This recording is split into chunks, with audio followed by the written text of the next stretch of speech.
Listen, Eddie was supposed to host the Oscars and he changed his mind because, you know, he just do that type of shit. So before he changed his mind about this shit, because he was on his way out, you know what I'm talking about. He said, this shit is too weird. I don't like all this shit.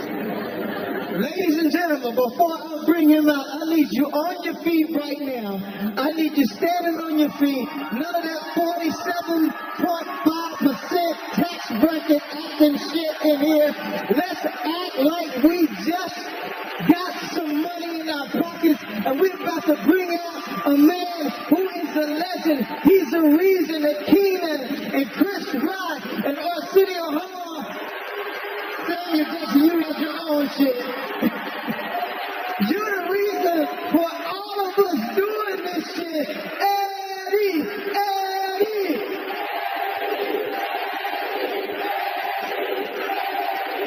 Ladies and gentlemen, Eddie!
We got more show to do. Not one comedian can tell you that they didn't look at Eddie Murphy and want to be like him. Eddie Murphy did something that no other comedian did. Eddie Murphy told jokes so good, he started looking sexy. It was crazy. Eddie Murphy would tell jokes in that leather suit, that red leather. I even tried. I said, every time I did my show, I said, I got to have on some leather. Because Eddie Murphy wore some leather. And I remember back at that time, if you could do an Eddie Murphy impersonation, ladies loved that. So you can imagine all through the 80s when I would meet a girl and they say, do Eddie Murphy as I'm making love to her. And just as I was about to orgasm, I said,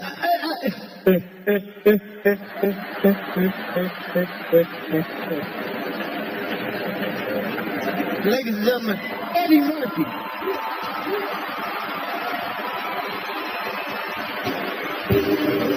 Ladies and gentlemen, Tracy Morgan.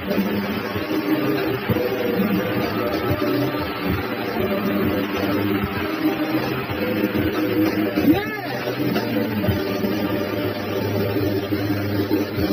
Lemonade, that cool, refreshing drink. I always wanted to say that.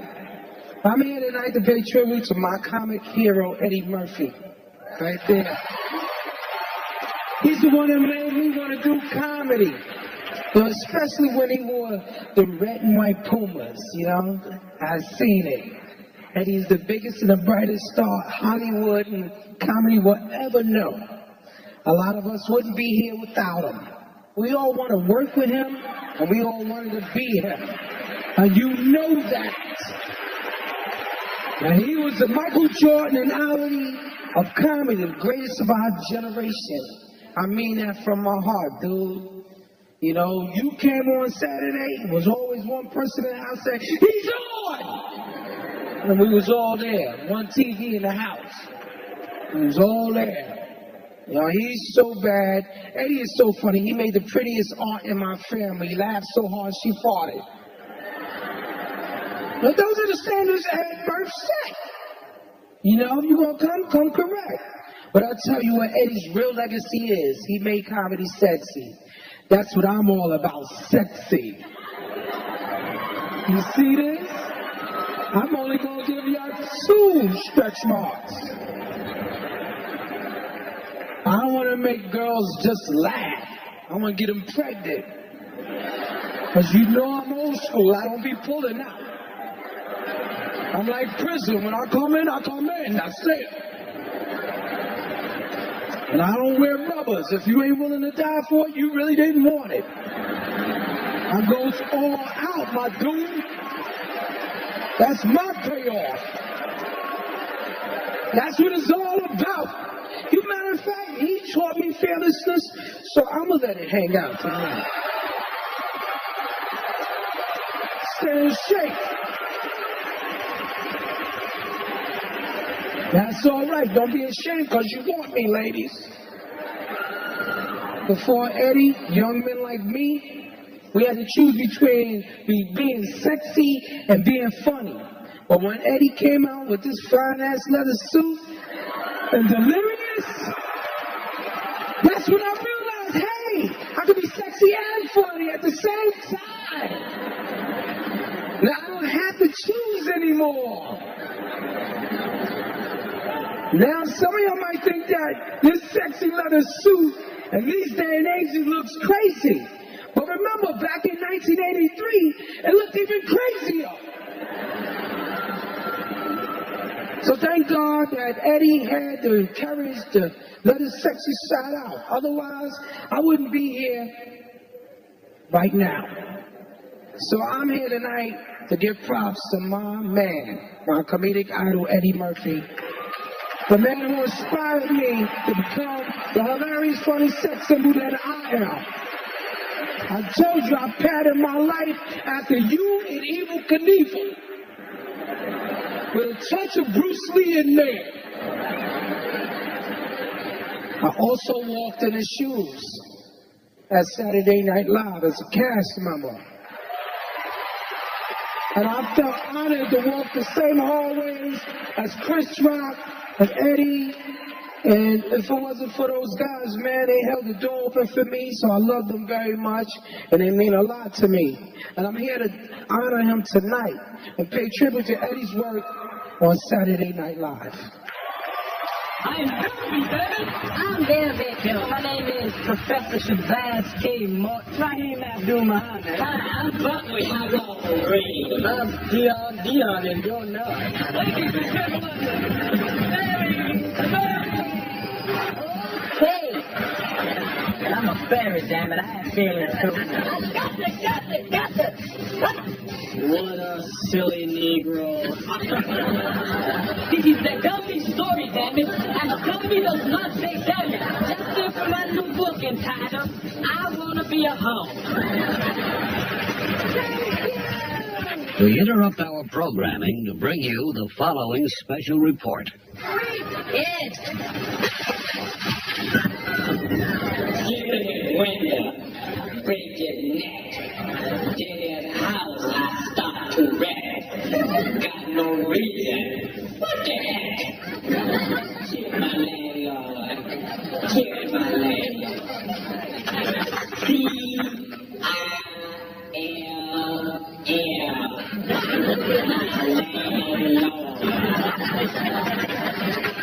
It's one hell of a day in the neighborhood. A hell of a day for a neighbor. Would you be mine? Would you be mine? I hope I get to move in your neighborhood someday. The problem is when I move in, y'all move away. Smoke. You bring the stash, go to Robert's to the rope. Will you be mine? Won't you be mine? Won't you be my neighbor? Hello, boys and girls. We're all alone again today. You know why? My wife walked out on me. Isn't that nice? I'm so glad the bitch is gone. A black man named George Washington Carver developed a new method of soil improvement through crop rotation. So I messed up. Shut up!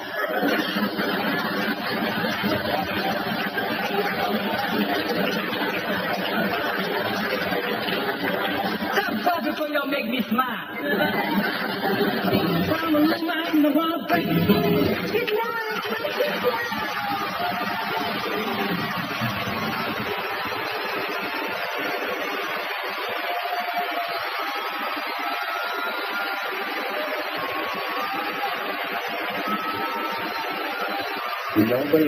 Nobody is like combined cool with fire like Eddie Murphy. Nobody. He is part of the cast that I grew up on. Definitely beyond an influence and an inspiration. You're really going to ask me the question, like, what's his greatest moment and everything like that? They're all freaking great. Mr. Robinson's Neighborhood, I remember my parents laughing incredibly hard when he said, this is how I answer the door in my neighborhood. Who is it? Like that, and we lost it. And I watched everything. The Velvet Jones, you could be a high-paying hoe. I remember specifically when he did the thing with the peanut, and he screwed up, and he went, so I screwed up, shut up! And it just made you love him, because you were just like, no, I'm the shit. I have an 8x10 somewhere, I think in my folks' place, that is supposedly signed by him, and it just said, Jason, be free, Eddie Murphy. I already was free, but it certainly drove the point home. I walk past his picture every day, and I see it. He got a fro, and you see the gap. And it also looks like he's having a lot of fun. Hold on a second here. It's my cell phone.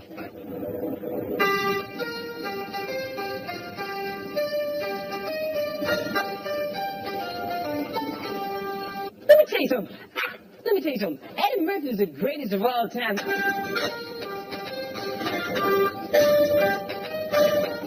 Texas shot.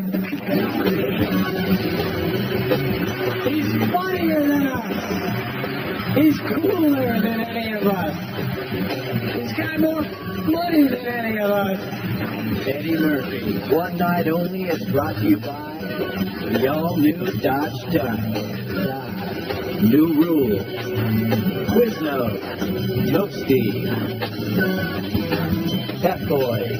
Pep Boys does everything for less. Visit PepBoys.com. And Crown Royal Black, bold as bourbon, smooth as Crown. Please drink responsibly. Please welcome Charlie Murphy.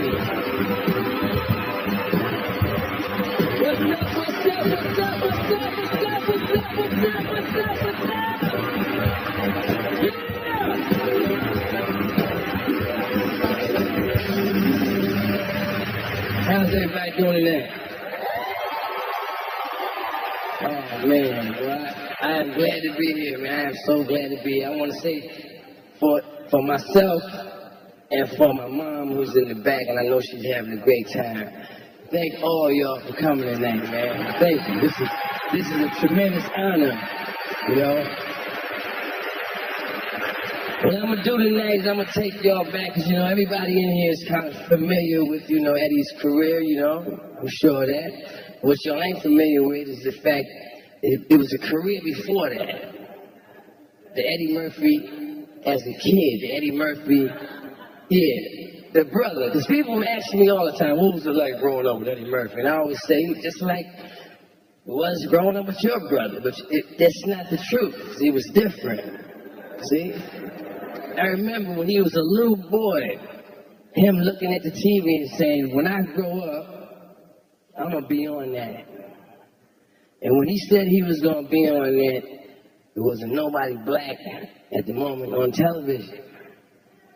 So, of course, the whole family was looking at him like he was crazy.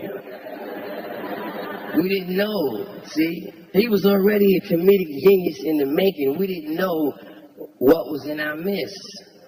as we were growing older, me and Eddie used to engage in what we call snaps, jokes, or whatever, you know, about each other. I didn't know that I was engaged in a snapping contest with comedic genius. I thought I was just going with another person, and I had to wonder why I always lost every snapping contest. Every snapping contest. When Eddie was 8 years old, he was already telling world-class jokes about me.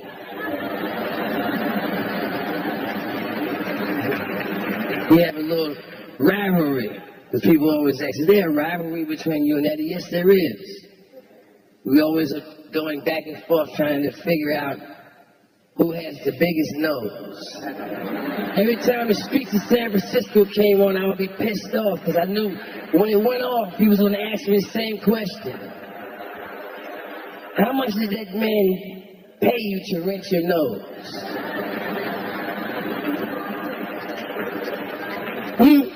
When he was 9 years old, we got into a snapping contest.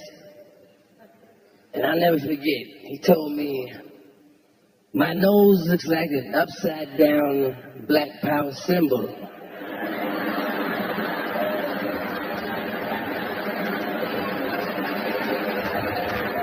That joke still works to this very day. So as you see, he was a genius all the way back then.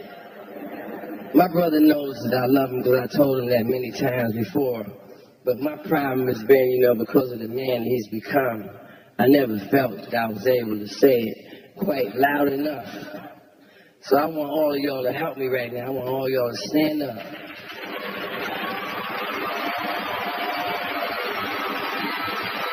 I love you, man. I love you. I love you. Thank y'all, thank y'all, thank y'all. Eddie! Eddie! Eddie!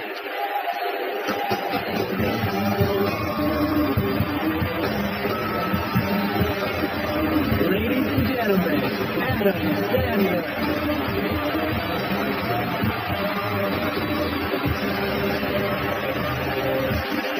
Thank you. Thank you so much. Thanks a lot. So happy to be here to talk about the great Eddie. Sorry about the way I'm dressed. I really am. I was going to wear a suit, but Tracy took it. So, that bastard. Okay, I'm going to read it from here, all right? I wrote this. Okay, here we go. I'm a little shaky. I'm nervous, Eddie. I love you. Now, here we go. I am Adam Sandler. I'm here to talk about one of the most legendary stand-up specials of all time, Eddie Murphy's Delirious. Yeah, baby. In 1983, when Delirious first came out on HBO, I was a sophomore in high school. I couldn't believe how funny, cool, and badass one man could be on stage. Yeah. As I watched, I said to my father, I want to be that guy when I grow up. My father said, you can't, you're not black. My mother said to my father, as far as you know. Then she winked at me. The jokes and the funny stories from Delirious took the world by storm. The next day, you could not walk down the halls of my high school without hearing Goody Goo Goo, Lemonade. Now that's a fire. Everybody on the planet wanted to be Eddie. And now, 30 years later, everybody still wants to be Eddie.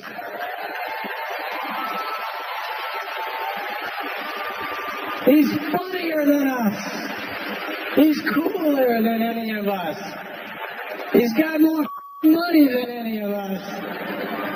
And he's got a bigger, well, Arsenio has a bigger dick than any of us,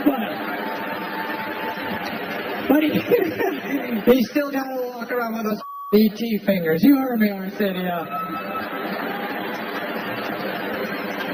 I'm sorry, Arsenio. At least I told everybody you got a big dick.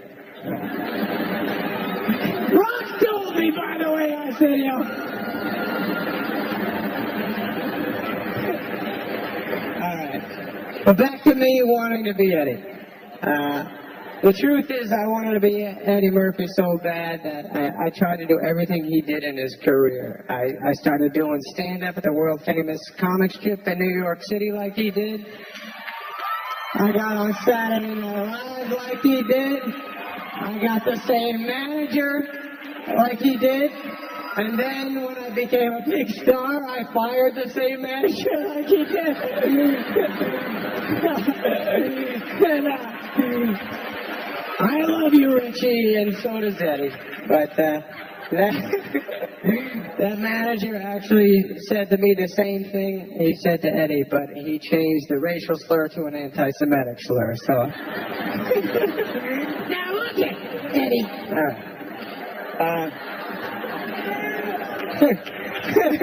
Delirious changed comedy forever, and with it, Eddie, most importantly, broke down a giant wall and taught so many comedians in this room tonight. But I watched it this week. It's insane how great it is. And just sit back and enjoy this. This is the best. All right, right on. Way to go, Eddie. Thanks for everything, man.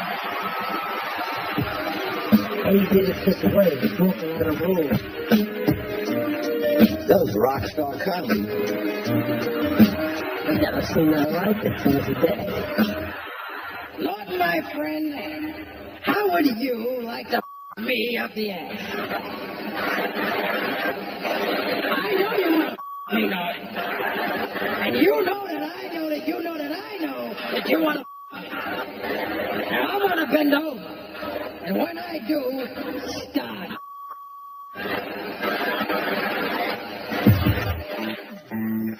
I said,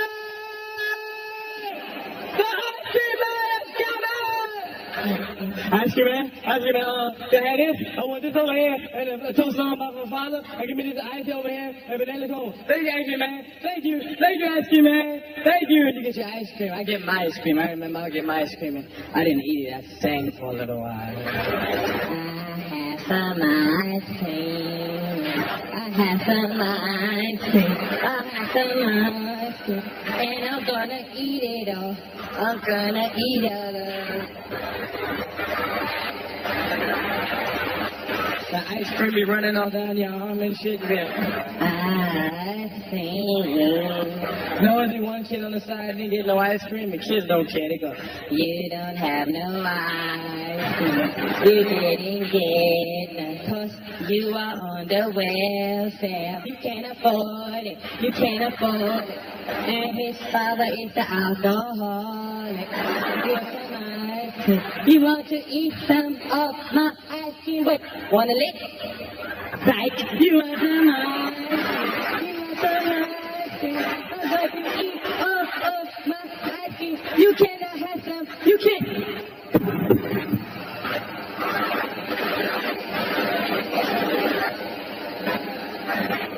You got your ice cream.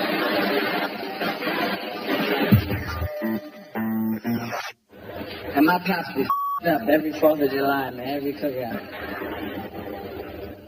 Black men like to claim the house when they're drunk. Men, period, I think, man, like to just claim their house. They want you to know if you're drunk and if they drunk and you in their house, that it's their house. My father stand up in the middle of the cookout and say, "It's my house." You know what it is? And if you don't like it, you get the out. I don't give a. I don't give a. I pay the mother bills in this mother. And hey, kiss my ass if you don't like it. Yes. Then he attacked the whole family, right? Say, Gus, ask the question. Come here. This is the question, Gus. What the is wrong with your wife? Why can't she walk that fire step? You come over every mother year, Gus. And you burn down the mother backyard, and your wife rips down the steps. Why? I work hard to get my place beautiful. Look at the mother steps there.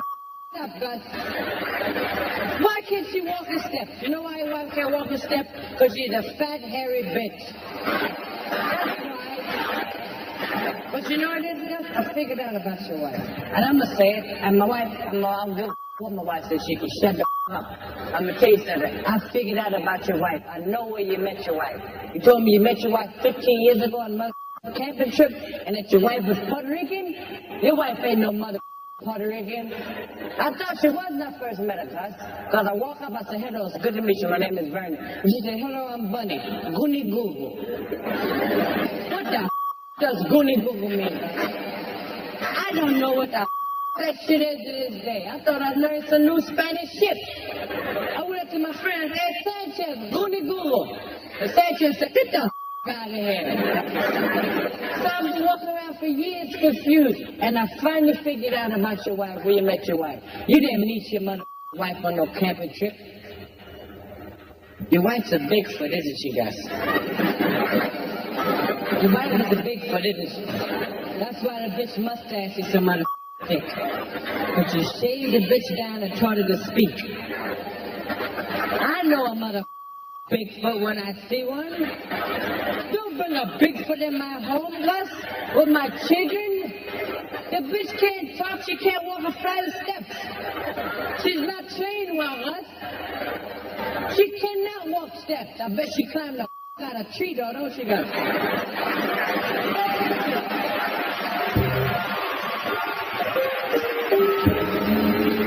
Eddie Murphy, a comedian, could not wear tight trousers. He is the Rosa Parks of tight trousers.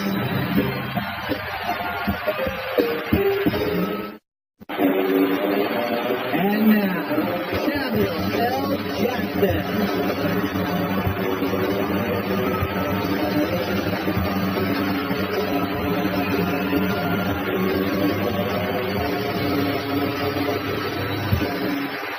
Good evening, ladies and gentlemen. Eddie Murphy is a man who changed the course of American film history. And I don't exaggerate when I say that.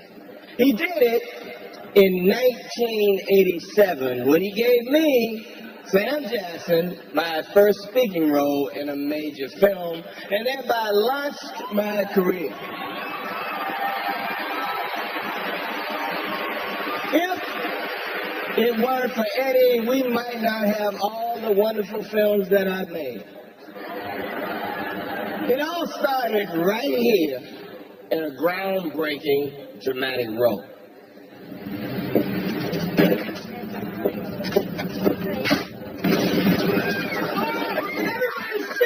Do what I say. The money out. Stay cool. Nobody gets hurt. Take the money out. All of it. Don't stall me, fat boy. Let's go. Come on. Anybody move out, blow your head off.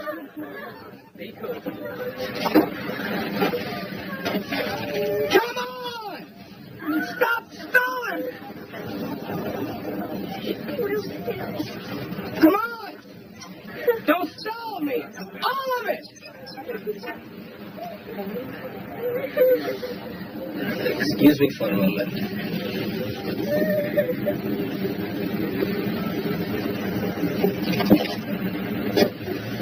It would be wise for you to put the weapon down. Who the is this asshole? I've warned you. I'll be forced to thrash you. You.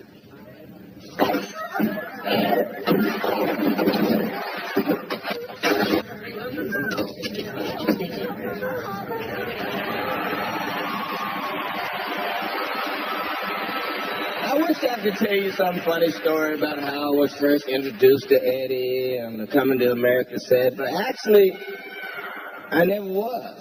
He walked by me several times and never said shit. Except when he was thumping my ass with that broom handle in front of the camera. And I've always hoped that he would get cast in a Star Wars film so I could pay him back with a lightsaber. This was around the time Eddie had first appeared in the Guinness Book of World Records. He appeared in 1987 after making Raw. He was cited for using the word the most times in a film. 223 times. Now, that's quite an accomplishment. And I personally found it inspirational. I figured if a motherfucker like Eddie Murphy could make it by using the F word over and over, and a good-looking motherfucker like me could go a long way just using the word motherfucker. There was obviously a lot more than one word that launched Eddie Murphy. He is a true movie star. He demonstrated that in the early 80s when two massive films transformed his career and the motion picture business in general. 48 Hours turned Eddie from a TV comic into a full-blown action movie star. Then came Beverly Hills Cop, which not only made Eddie into a Beverly Hills homeowner, it turned him into the international superstar that he still is today.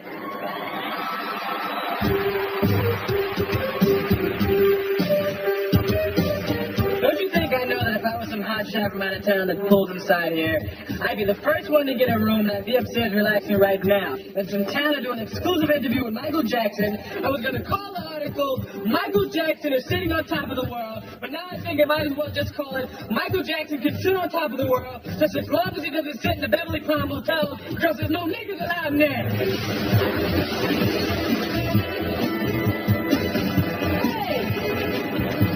This is the cleanest and nicest police car I've ever been in my life.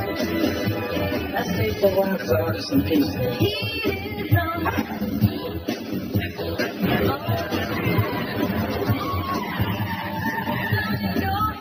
You put this in a good spot, all the shit, I tell my boss shit.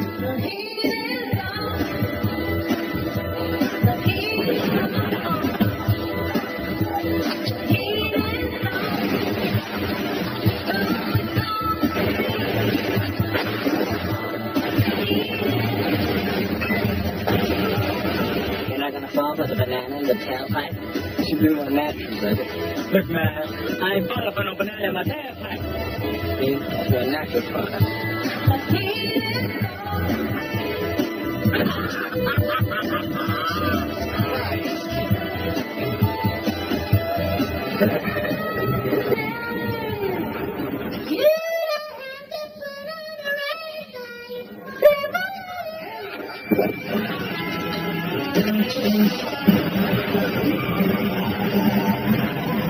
We ain't partners, we ain't brothers, and we ain't friends. And if things get your way, you're gonna be sorry you ever met me. I'm already sorry. $500 suit on, you're still a lowlife. Yeah, but I look good. I'm looking for a little boy by the name of Billy Bear. Never heard of him. You heard of him now, man? All right, listen up. I hate rednecks. You people are rednecks. It means I'm enjoying this shit. What kind of gothbar are you? You know what I am? I'm your worst nightmare, man. I'm a nigga with a badge. That means I got permission to kick your ass whenever I feel like it.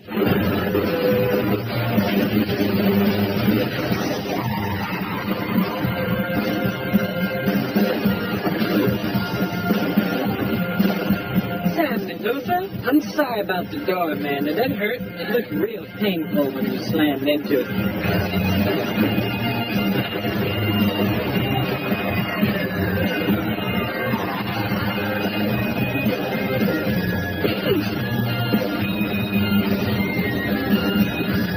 New sheriff in town. And his name is Reggie Hannon. Tell me a story. Oh, that that's one of my favorites. Please welcome Russell Brand.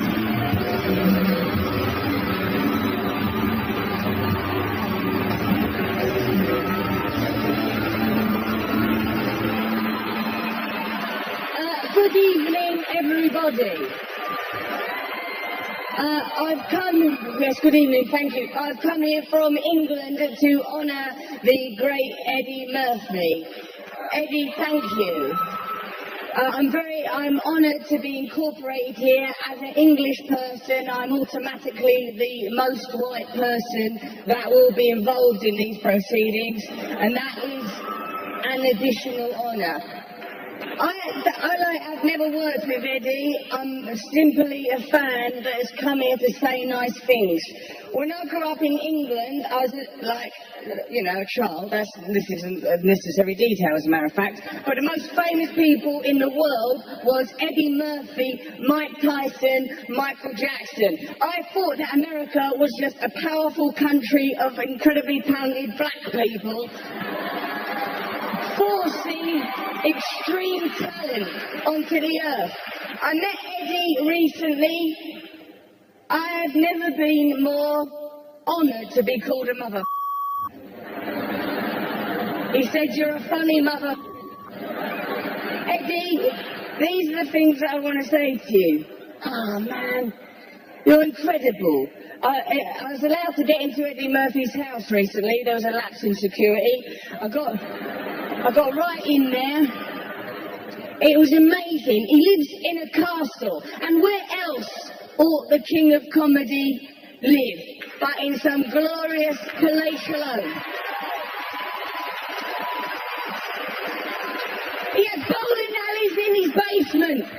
He's come from nothing to bowling alleys in his basement. Not only has he taught us that it's possible to be sexy and a comedian, and I never thought that would have been possible when I was a little girl growing up in England, watching that man vibrating in leather, some puckish force, some new entity, trickster god energy flowing right through him. He made it possible. This is unthinkable now in our enlightened times, but before Eddie Murphy, a comedian could not wear tight trousers. He is the Rosa Parks of tight trousers.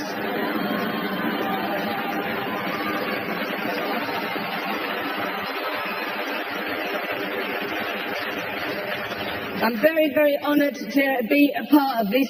I would forgive you anything, even as an Englishman. Have all the Spice Girls for all I care.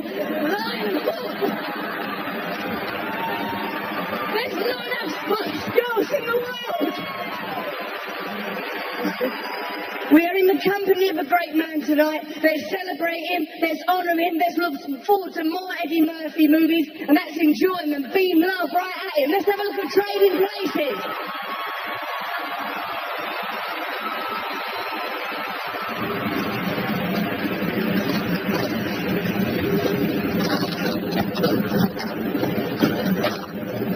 Who's that? Who's that? What you want? Police. We've had some complaints about con men pretending to be blind and crippled.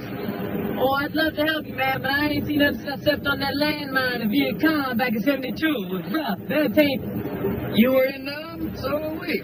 Where? I was in Sang Bang, Yangon, I was all over that place, basically, a lot of places. What unit were you in? I was with the Green Beret, Special Unit Battalion's Commando Airborne Tactics, Specialist Tactics Unit Battalion. Yeah, it was real hush-hush. I was Agent Orange, that was my name, Agent Orange, Special Agent Orange, that was me. Airborne, huh?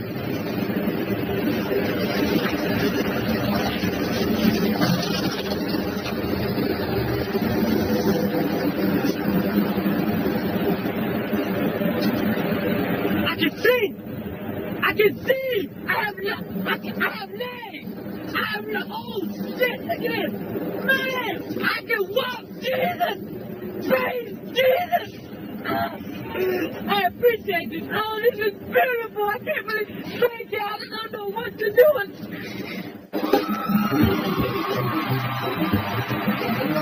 And about 3 weeks in... first white girl. Crown Royal Flock congratulates Eddie Murphy and celebrates his groundbreaking comedy career. Eddie Murphy, One Night Only, is brought to you by Crown Royal Flock. Boldest bourbon, smoothest crown. Please drink responsibly.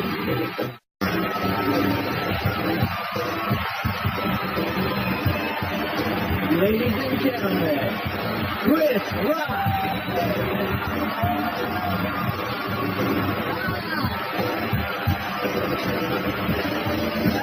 Yes, ladies and gentlemen. We're all gathered here tonight to honor the great Eddie Murphy. I'm one of the many comedians out here. Me, Martin Lawrence, Chris Tucker, Dave Chappelle, who has been called the next Eddie Murphy. And we're not the next Eddie Murphy. I want to say there's a lot of cool people here. I see Judge Reinhold in the house. That's right. That's the Beverly Hills Cop table. The Pluto Nash table's way up there. Them niggas didn't even get in tonight. Nah. I have known Eddie Murphy for a while. I met Eddie years ago. This is a true story. I met Eddie at the comic strip. He saw me perform. And this was before Eddie was met. This was like, I met the real Eddie Murphy. I didn't meet Dr. Doolittle, okay? I met Eddie Murphy in a leather suit, like a green, livid leather suit with boots on. People think he used to just wear that doing stand-up. This nigga used to walk around with that shit in Kmart, okay? For real. He looked like a superhero, okay? And so I met Eddie Murphy, and Eddie was rolling large back then. So I was like, yo, just come hang out with us. We're going to L.A. And I went to L.A. I got my first plane, okay? First time I got on a plane. First time I stayed at a hotel. First time I had shrimp. Okay? I'm not making any of this up. So I'm out there in LA, I'm staying at the Menage, one of those hotels, right? And about 3 weeks in, I got my first white girl. And the true story. So, like, her name was Candy, right? And I'm like, yeah, man, I'm Candy. And Ray and Fruity like, Candy? And then out of nowhere, Fruity gives me a cookie jar of penicillin.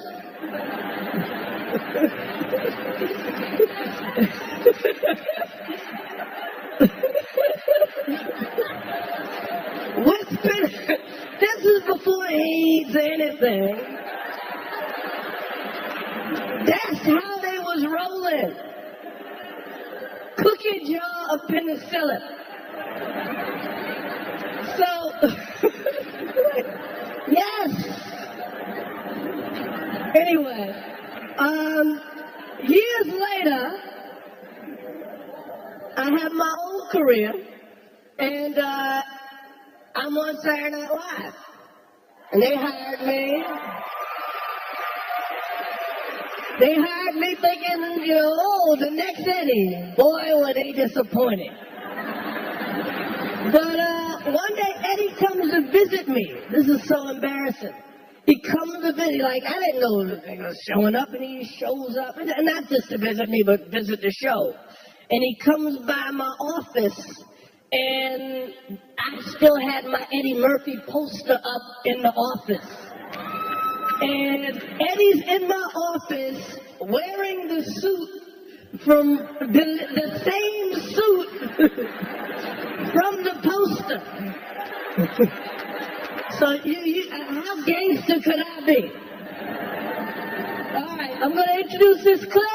We got to watch Eddie Murphy, the great Eddie Murphy from Saturday Night Live. I'm gonna walk up.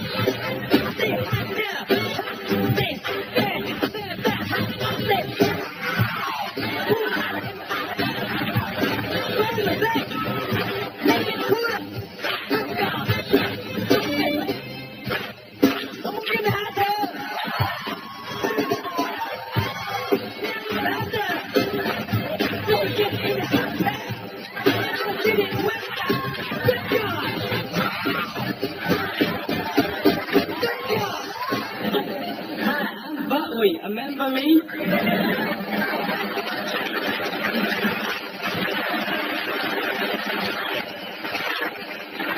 And I have compiled for you in your listening pleasure some of my favorite songs. And all here on this unspectacular offer. What we think. Take a whiskey.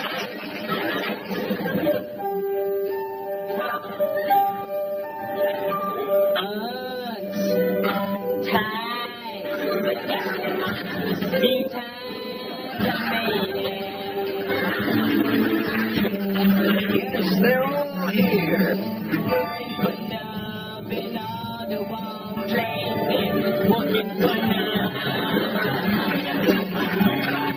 Once Buckwheat sings a song, it's eternally his. It dies, dead it dies, but dead on the die,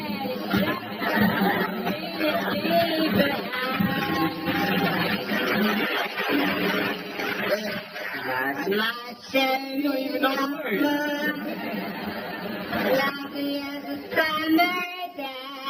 Listen to me, listen. My shady more distant as the Milky Way.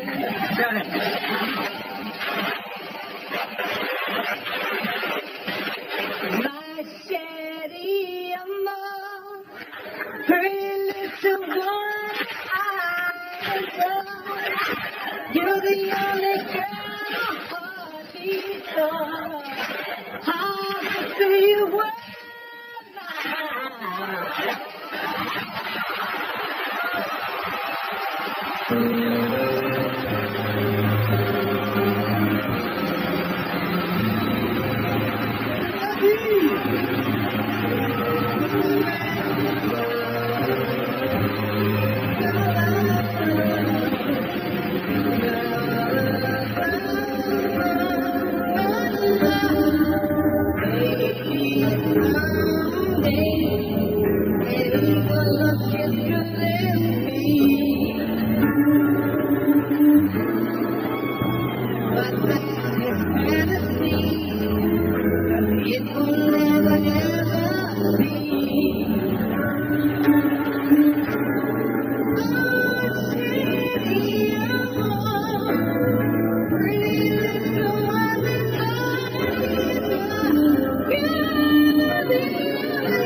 I want to say this to you, Eddie, sincerely. You know, what I always liked about your humor is that not only was it funny, but even the person that you were talking about could laugh about it too. To me, that's real humor. I just congratulate you tonight, and I too have watched some of your movies. And the one that a lot of them I really enjoyed, but the one I liked was Coming to America. But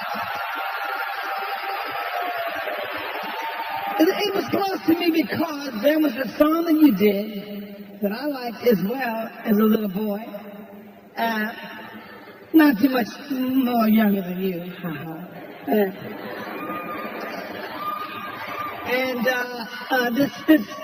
This here, I'm still gonna have to play the instruments, a arpeggio. Now, this is a song I like we did this, okay? So get it right. Someone to care, someone to care.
That's why we gotta stick together. You gotta let me stay, please, please. Okay.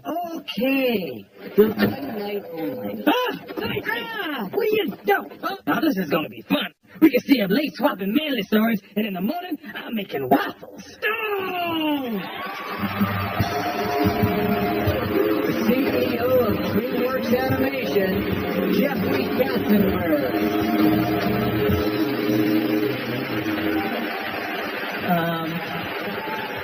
So everybody realized that Eddie Murphy and Stevie Wonder were just up here jamming like crazy. Wow.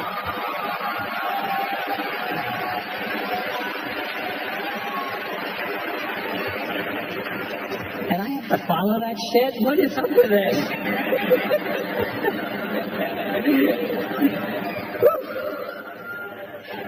I actually feel very, very privileged to be a very tiny part of Eddie's early career. He and I met together. I was a young executive at Paramount and was lucky enough to have my star hitched to his star as he went on to make 48 Hours, Trading Places, Beverly Hills Cop.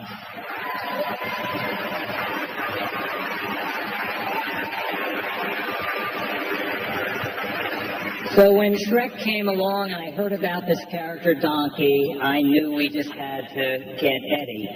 So think about this. I had to call Eddie up and say to him, got a great opportunity for us together, Eddie.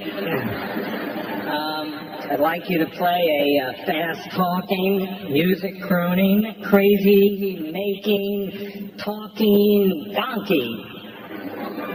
It'll be a great career move for you. Shrek went on to become the biggest animated movie of 2001, the first animated movie ever to win an Academy Award. And as for Donkey, he joined the incredible pantheon of absolutely unforgettable Eddie Murphy characters. Let's take a look at Eddie Murphy, Donkey, and Shrek. What's up, everybody? Donkey! It's gonna be fun. We can stay up late, swapping manly stories, and in the morning, I'm making waffles. Oh, Fred, did you do that? There's no way to behave in front of a princess. Thanks. He's as nasty as you are. You love this woman, don't you? Yes. You want to hold her? Yes. Please? Yes. And you got to try a little tenderness. I know you probably hear this all the time from your food, but you must bleach or something, because that is one dazzling smile you got there. a little car. Look out, Jack. You got a piece. I'm obliged to accompany you until they have saved your life, and you have spared your life. I'm sorry. The position of annoying talking animal has already been taken. Please take my fake legs and send my hooks to my mouth. Oh. Hey, what's that? That's that.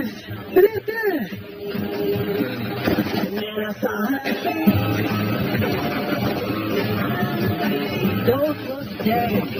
Don't look down. I'm looking down. Well, before this is over, I'm gonna need a whole lot of serious therapy. Look at my eye twitching. Oh, no, goodness. Superstitious. Black cat. Give me that fight. Donkey, you're Giant baby. What? Johnny Blake. Yeah, right.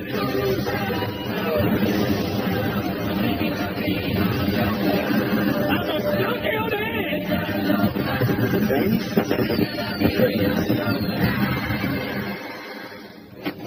I think that went pretty well. Donkey.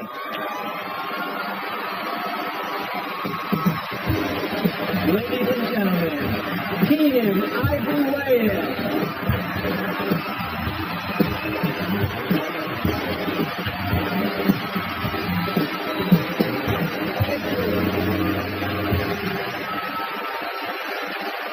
Wow. Thank you very much. You know, when they asked me to do this tonight, it was a little weird. Like I didn't know, like what would I talk about, you know? And I'm listening to everybody else talk throughout the night. The one thing that I have in my friendship with Eddie is that I really know him. You know, like not that everybody else doesn't, but I mean, I met Eddie when he was 16 years old. I was 19. And he came into the Improv in New York. He had been working on Long Island, and I had been working in Manhattan. And he had this swag about him. He was always like the coolest guy. Like he walked up to me and he goes, "What's up, man?" I'm Eddie Murphy. I was like, "Yeah." He goes, "I thought I was the only funny black man in New York, but I guess there's two." And I stuck his hand out. And we've been friends since then. And, you know, as a matter of fact, the watch I have on right now, Eddie gave this to Rolex. Eddie gave this to me like 30 years ago. Remember that? And I held on to it. In case I didn't make it, I always figured I could sell this shit and get some money for it. So. Okay, here's what's funny about Eddie. Like, you see it on screen. You see this, like, cool guy. He really is that. Like, that's not fake. Like, here in Hollywood, we go out to clubs, and it's different now. But back in the day, they wouldn't let brothers in clubs. No, they had, like, a two-brother minimum, and that was it. And I remember we went to this club in Hollywood, and it was about 10 of us. And the bouncer was like, "Sorry, I mean, I know you're Eddie Murphy, but I can't let all of you in. I'll tell you what, I'll let 4 of you in." Eddie said, "Okay." He said, 1, 2, 3, 4. He said, "Y'all go in, tell every fine girl in there I'm having a party at my house." And he left. And 10 minutes later, the whole club left.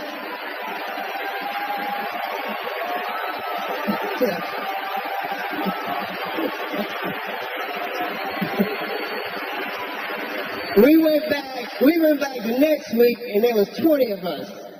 He let us all in. Right this way. Eddie had a generosity about him, not just to me, but all the people around him, his family, all of his friends. He looked out.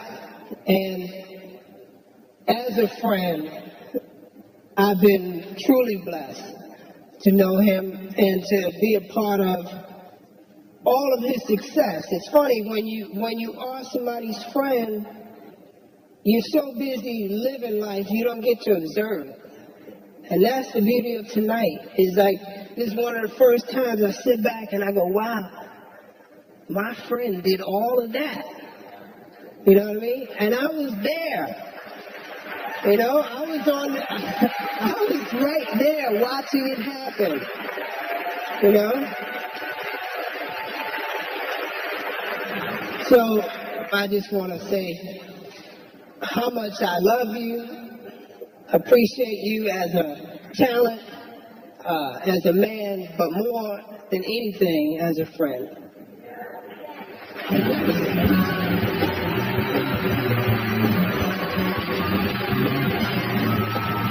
And Sammy, put on you have to tap shoes. And you gonna come over and go dance for the people because that's what they want. Are we gonna tap?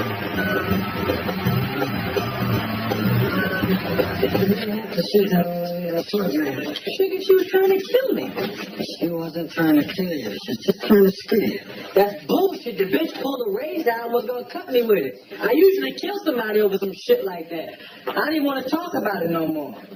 Flip to AIDS. You man.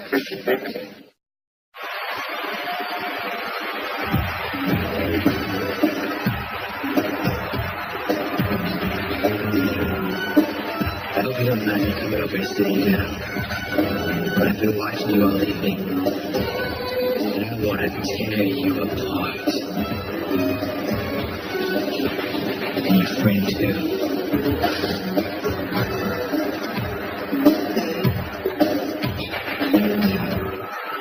Please welcome Arsenio Hall.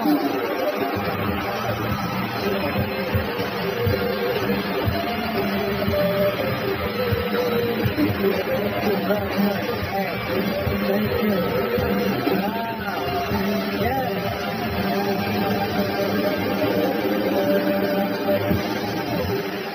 Yes.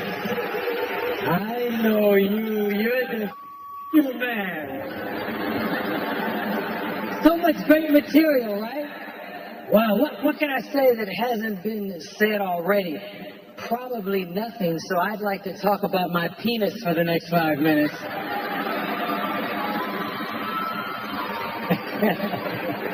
Yo, man, doesn't this feel good? We're having a great time. You loving this? Yes. Yes. You and I have watched shows like this. You showed me a special with Sammy Davis Jr. being paid. Yeah, wasn't that did you all see that? Sammy Davis Jr. They paid tribute to him, and the coolest part of it was Gregory Hines was dancing, and then he went over to Sammy. And it was the greatest moment in television. He handed Sammy tap shoes. And Sammy put on the tap shoes. Are you going to come over? We go and dance for the people because that's what they want. Are we going to tap? Well, I don't quite want to tap. Oh, okay. But I know they would love for you to grab a mic and do what you do, or come and do stand-up, like spontaneously, just do an hour of stand-up, just talk everything,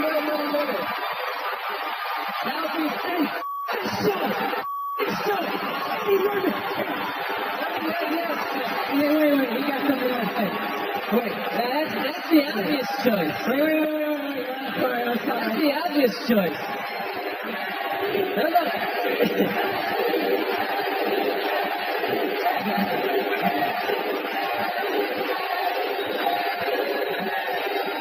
That's the obvious choice. He said that's the obvious choice. Yes, sir. But this is my night. Yes. And I would much rather that we tap dance. Let me go read the prompt, right? I will go read. Hey, man, I remember the day you called me and told me your idea for coming to America. And I can't, yes, he told me on the phone. And he said, but there's something missing. There's still something missing. And the next day you showed me a yellow pad And on it, you had started to write different things about characters. You said, yo, man, when I come to America, I should be all the different people I meet. Because they wanted me to do characters since I left SNL. And that's how that whole thing was developed. And I wasn't for it. I was like, yo, man, you know, what's really important about your career is when you work, a lot of black actors who wouldn't work get to work. And if you do all the characters, they're not going to get jobs, right? So, I mean, I have to be devil's advocate. And like usual, he wasn't paying attention to anything I was saying. And he said, and you can play a bunch of characters too. And I was like, them niggas, let them get their own jobs. You can't save the whole town, you know?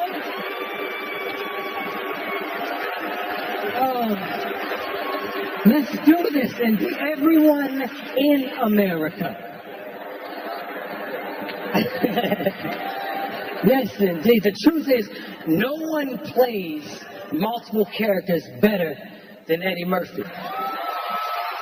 Correct? Yes. When you sit down and watch an Eddie Murphy movie for the first time, like Coming to America or Bowfinger or Nutty Professor, you find yourself saying, wait, he's all of them, he's all of them. And somebody who is a fan turns to you and says, hell yeah, he's all of them, all of those people.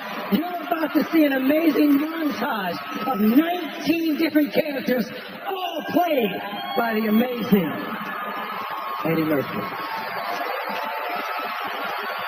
Don't do it! Think about that, please. What about Rocky Marciano? There they go. Every time I start talking about boxing, a white man got to pull Rocky Marciano out there. It sure was his ass. You and you. Who's this? Oh, Miss Birdie, you're in Sherman admiration. No, Grandma. It's not like that, Miss McCauley.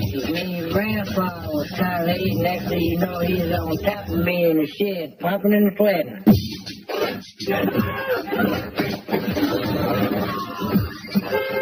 Scientifically proved that you was a just in my feet. Yeah, Mr. Jago. I'm just making fun of science. Would you be willing to show your naked rear end in a movie? Yeah, I guess so. Yeah. Excuse me, ma'am. What? Are you wearing bonds? Of course I'm wearing mine.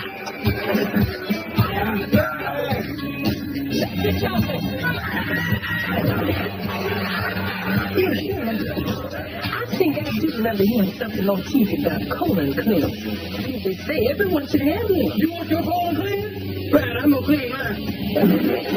My colon is clean. I'm going to squeaky clean.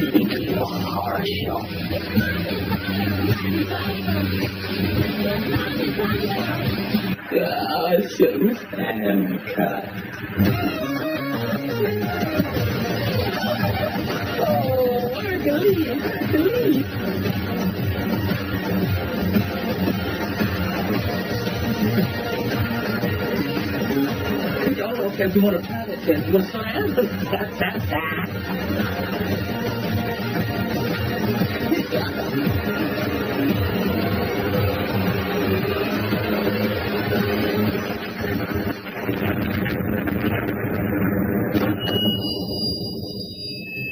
That's doing good. Good and terrible. Wow. The LeBron James of comedy. You're the shit with extra butter, my man.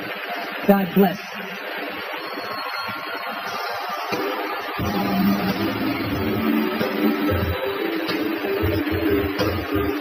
And once I seen him, I said, oh, shit. I got work to do. Eddie Murphy, One Night Only is brought to you by Crown Royal Black. Oldest bourbon, smoothest crown. Please drink responsibly. Quiznos, Toasty, and the all-new Dodge Dart. Dodge, new rules.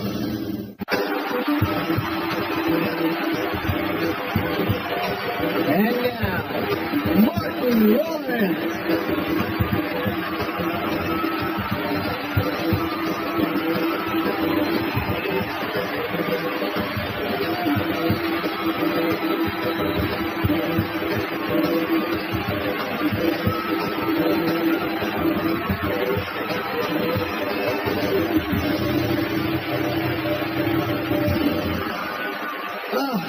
All is good. Hello, how are y'all? How are you doing? Wow.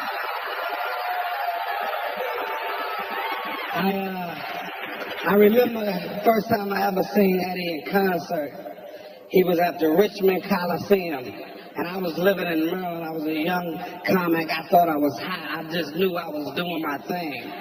And I drove 2 hours by myself to see Eddie Murphy perform at Richmond Coliseum.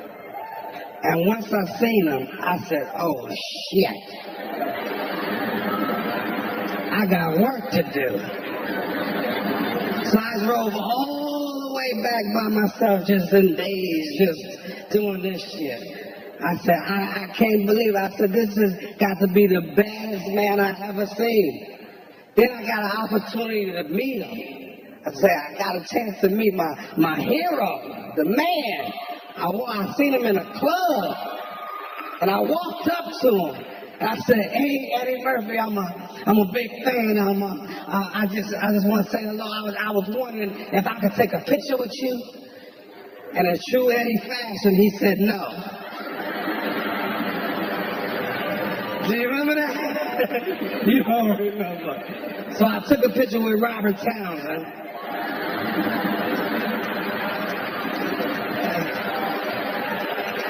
And what else, man? Raw. What can I say, man? Raw, one of the best concert films ever. The highest grossing concert film of all time. It inspired me, made me want to do concerts like Eddie. If you notice in my concerts, I wear the leather suits and shit. But Eddie's was a little tighter and shit. His would hug his nuts and shit. All that. Mine was a little looser. But let's check out the clip of Raw. Check it out.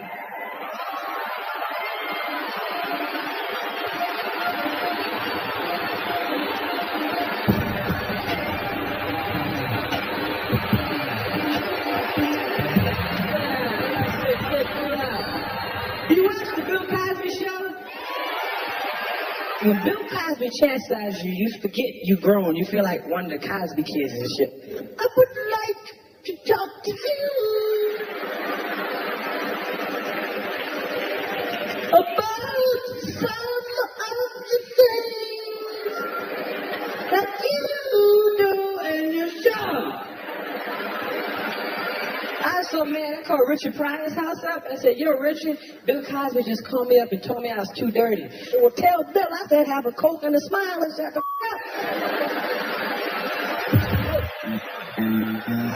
Got to be careful. They say having casual sex nowadays is like playing Russian roulette.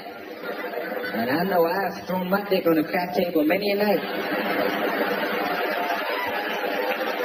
You're misread. You be gambling every time you do it. You gambling with your dick. Say, come on, I need a woman with a mind. I need a perfect person. Come on, give it to me. I need somebody perfect on me. Come on, give it to me now.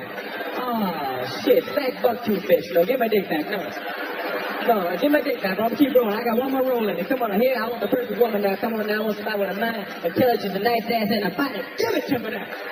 Oh, skinny cockeyed bitch. No, give my dick back.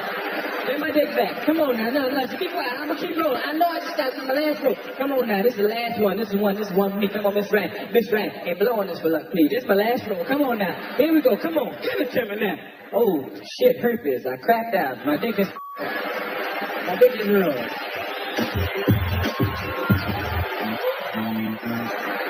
I said, where you going? You don't own me. You my woman, ain't you? I don't see no rings on these fingers. Are you gonna put a ring on this finger?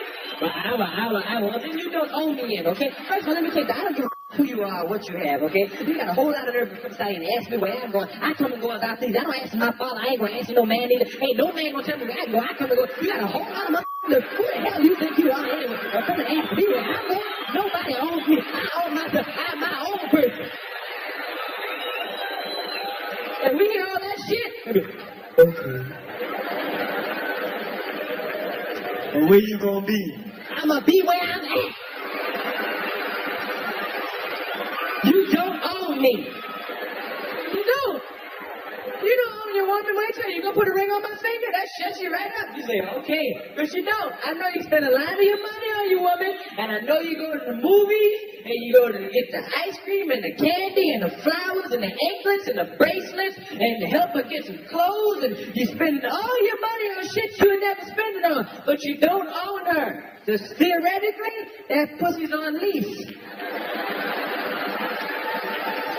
And you're leasing the pussy with an option to buy.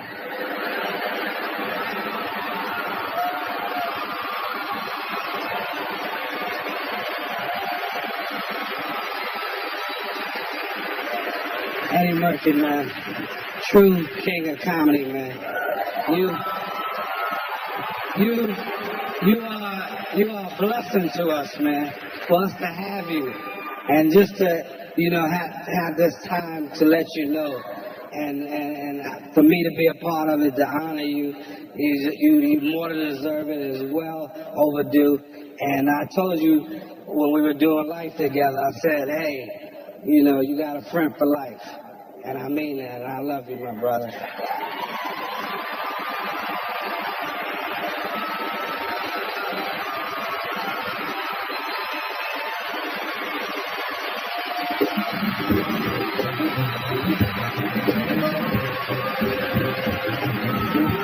I heard this voice say, Eddie Murphy, hell yeah, I love Eddie Murphy. I love Eddie Murphy. If you have watched Saturday Night Live the past few months, you already know my next guest. He's emerged as one of the brightest lights of the cast on that show, and this is his first time on the Tonight program. Would you welcome Eddie Murphy? Eddie.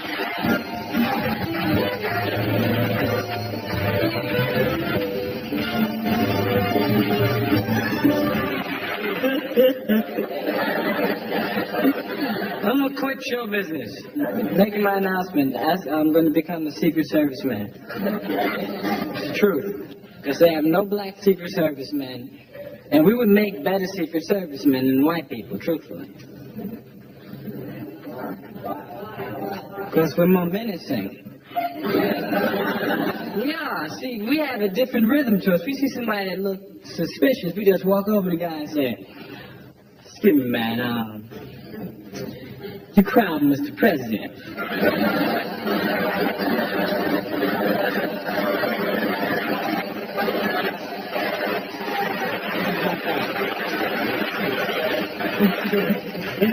Then I'm going to run for president, because we haven't had any black presidents lately either, have we? Somebody black should run. It'd be different. There's nothing to lose. It'd be fun, man. It can't get no worse than it's been the past 100 years. I figured, why not take the risk? Everybody's afraid to run, though, because they know that even though it's 1982, it's still a risky business to be the first black president. You have to give speeches like this. My fellow Americans, President up there, we're pickles, must get together and join hands. And must be people up here. Please welcome Tyler Terry.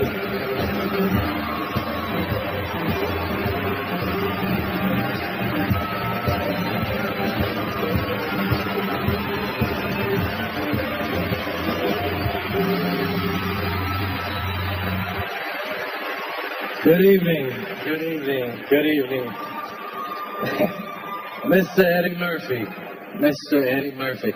I don't have a teleprompter. I just wanted to come out here and speak from my heart. When I was asked to do this, two things came to my mind. One was, I heard this voice saying, Eddie Murphy, hell yeah, I love Eddie Murphy. I love Eddie Murphy. But the more serious side of me wanted to just come and say thank you. because what you have done, my friend, is nothing short of remarkable. And a lot of times you can be inside of your life and you miss the incredibleness of it all. You have blazed a trail for a generation, for all of us to look up to aspire to hope to. I look at you, man, when I saw you do all of those different characters, I didn't even know that was possible. And I tried my best, but I'll never be as good as you are at what you do. You are brilliant, my friend. Brilliant. It is, as I look at your mother and your family, it is my prayer and my hope for you that all the laughter and the joy that you brought to everybody in the world, that it comes back to you and your family a millionfold. You 100% deserve it. You are one of the biggest stars in the world. You are a comedic genius. And listen, he's a virtuoso. So what happens is, if he wants to switch it up, he does. So you're watching him and all his comedy, you're enjoying yourself, but then he'll switch it up and he'll do something like play James Thunder Early in Dreamgirls. And now, Let's go get this money now. You can make your way to the top, right down. Try that part right here, baby. Make your way to the top.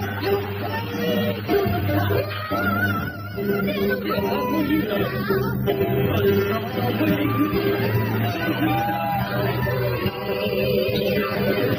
you're coming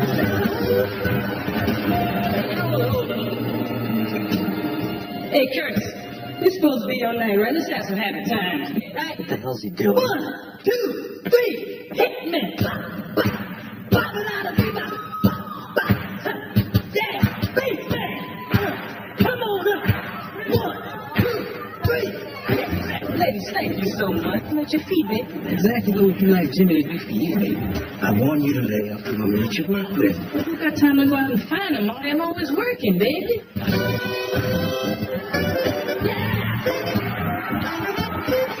Boy, this man has handed me a line of crap.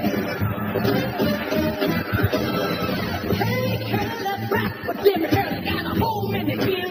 Run, city, spin. Hot swimming pool. Got lots of friends. Jimmy won't know. Jimmy won't know. Jimmy won't. Jimmy won't. Jimmy won't. You were the first one to wear shiny clothes, Little Richard. That was me, baby. I started that. You remember that burgundy jacket I had with the boat lightning on the back? Lightning was in glitter. Can't do rock, can't do roll. What I can do, baby, is show my soul.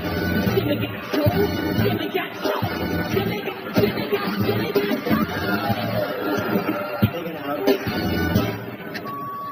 Jimmy don't belong to no one.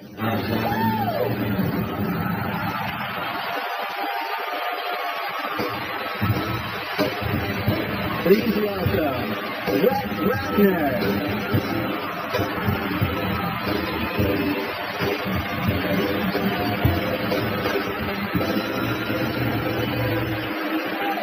Good evening, ladies and gentlemen, and welcome to the 84th Annual Academy Awards.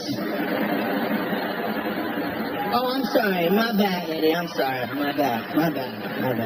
I'm Brett Ratner, and I directed Eddie and Ben Stiller in Tower Heist. Thank you. Which was like a dream come true for me. Let me explain. When I was just a little Jewish kid growing up in Miami, I saw a movie called Delirious.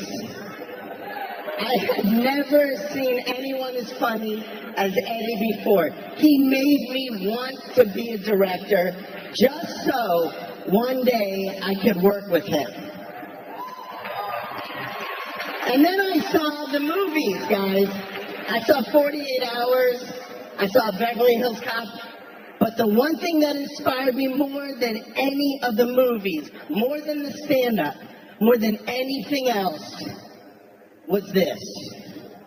Hit it, Questlove.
have ever seen.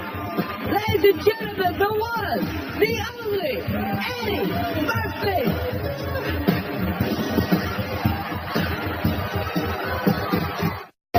All right.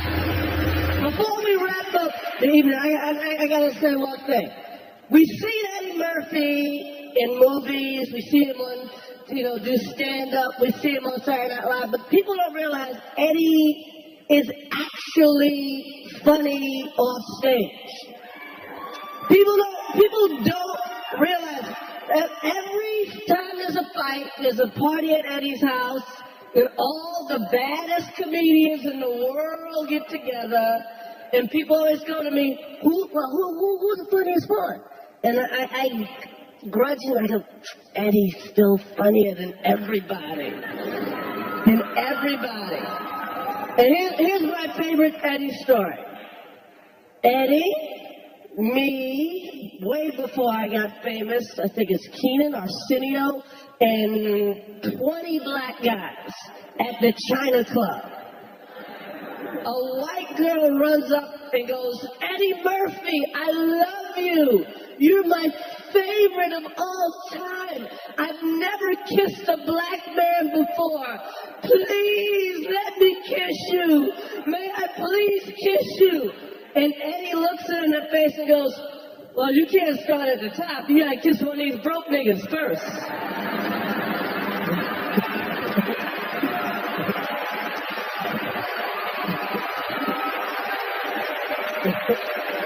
Right? True story! True story! But y'all don't want to hear no more from me. The best that this man right now, people go, if it wasn't for Eddie Murphy, I would work at UPS. And I'll be a funny nigga at UPS. But I work at UPS. But ladies and gentlemen, allow me the pleasure to bring to the stage the greatest comedian I have ever seen. Ladies and gentlemen, the one, the only, Eddie Murphy.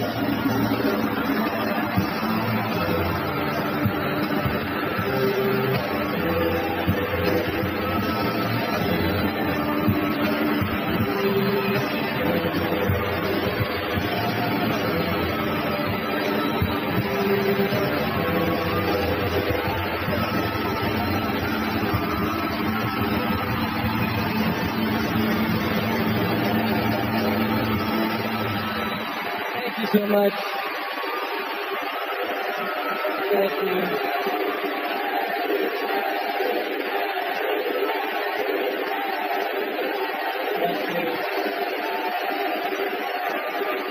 Thank you so much. Thank you. I am a very, very bitter man.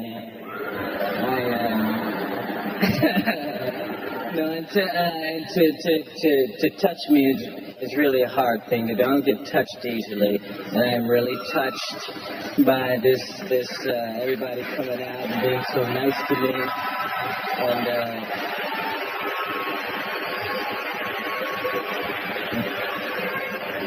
but this is really incredible, and I look out and see so many people that I've known for years and years, and people I haven't seen for years, and this is really a touching, moving thing, and I really appreciate it, and I love all of y'all, and y'all been sitting here all this time, and you know what it's like when you have something like this? It's kind of like, you know when they sing Happy Birthday to you?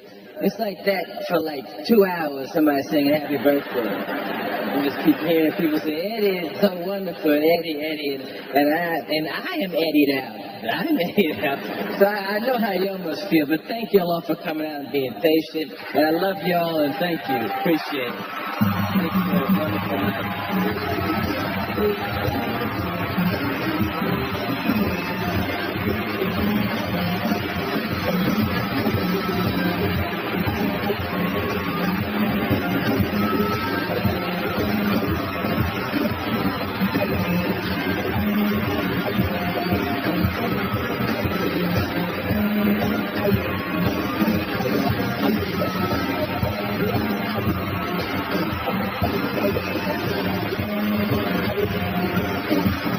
Thank you.